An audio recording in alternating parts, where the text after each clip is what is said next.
So today, we're diving into one of the most dramatic and honestly revealing moments in the entire New Testament. It's a story about this incredible flash of spiritual insight that's followed almost immediately by a staggering human failure. We're talking about the Apostle Peter, of course, and this one single conversation that shows us both the highest peak and the deepest valley of faith.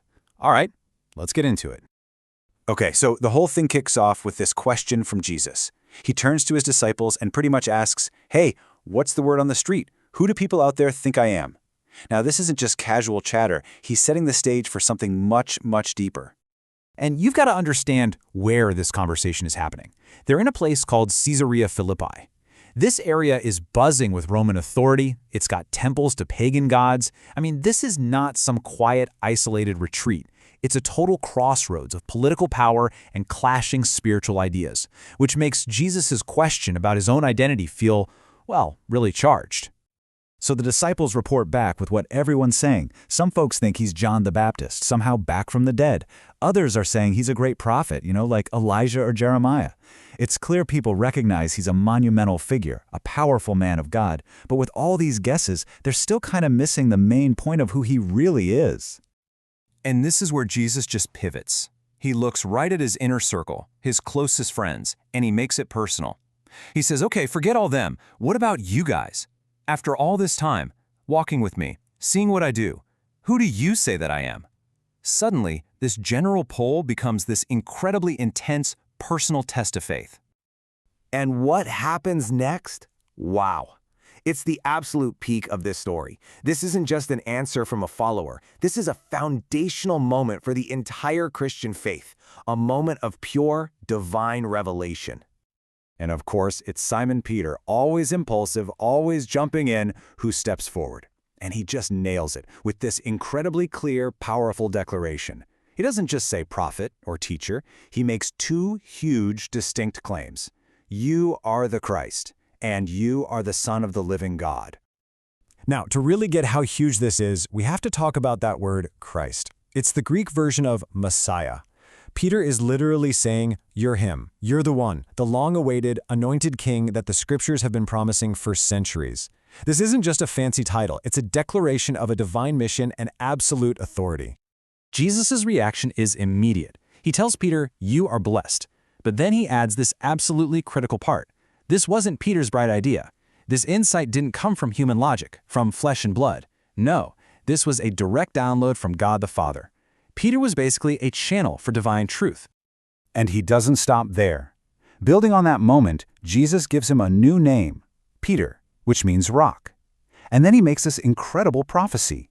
On this rock, this divinely revealed truth that Peter just spoke, he will build his church. This moment ties Peter's inspired faith directly to the very foundation of the future Christian community. It's an unbelievable high point.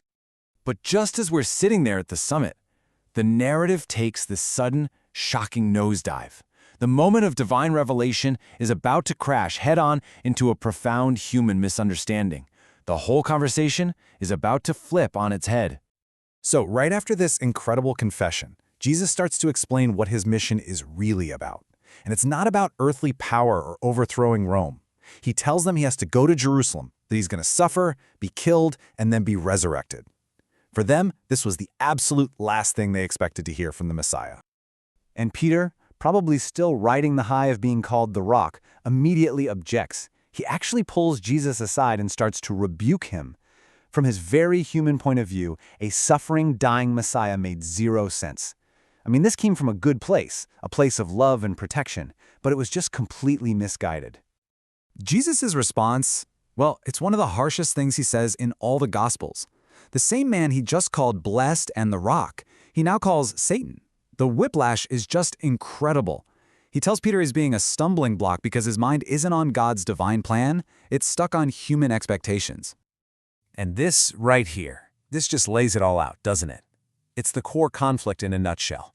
One minute, Peter is a conduit for divine truth, speaking words straight from God. The very next, he's voicing human fear, human logic, and Jesus identifies that as a satanic-level obstacle to God's purpose. It just goes to show how the same person can be capable of both. So what do we do with this story? This whiplash of extreme highs and lows? Well, it's definitely not just ancient history. It's packed with these profound lessons for any of us trying to navigate faith or leadership or just purpose, even today. When you break it down, this moment reveals some crucial truths. First, that real spiritual insight is often a gift. It's not just us being smart, but it also shows that even with that insight, a leader isn't perfect. They still need correction. It also highlights a huge one, that God's plan can seem completely illogical to our human way of thinking.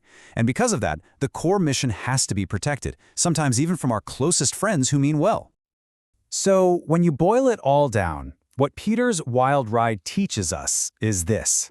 Those moments of incredible insight, of divine revelation, they aren't enough on their own.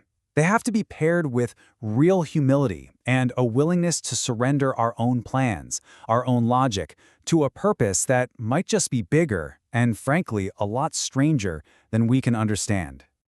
And all of this leaves us with a big question to chew on, for all of us.